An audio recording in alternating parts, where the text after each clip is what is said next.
Welcome to Samba Samba. Enjoy the video. In this video, I will explain how to make good coleslaw. We'll start with the foundation, selecting the freshest ingredients. For that perfect crunch, you'll want crisp cabbage and vibrant carrots. Shredding your cabbage to a consistent, fine texture is key, ideally about 1/8 to 1/4 inch thick. A mandolin or food processor can make this task much easier, ensuring every bite is just right. Now, let's talk about the heart of any great coleslaw, the dressing. A creamy base starts with good quality mayonnaise, balanced with the tang of apple cider vinegar and a hint of sweetness from sugar.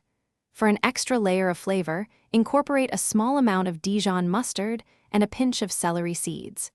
Remember to season generously with salt and freshly ground black pepper, adjusting to your preference.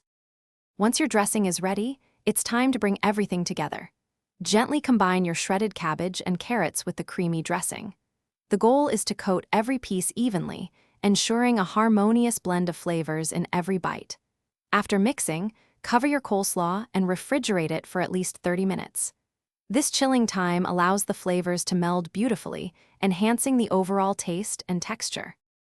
To elevate your coleslaw, consider a fresh garnish like chopped parsley or chives right before serving. This adds a pop of color and a fresh aromatic note.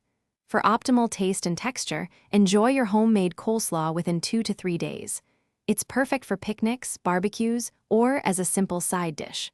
Also, be sure to check the description for a link to the Echo Dot smart speaker and other great deals. Thanks for watching. Thanks for watching. Consider subscribing if we helped you.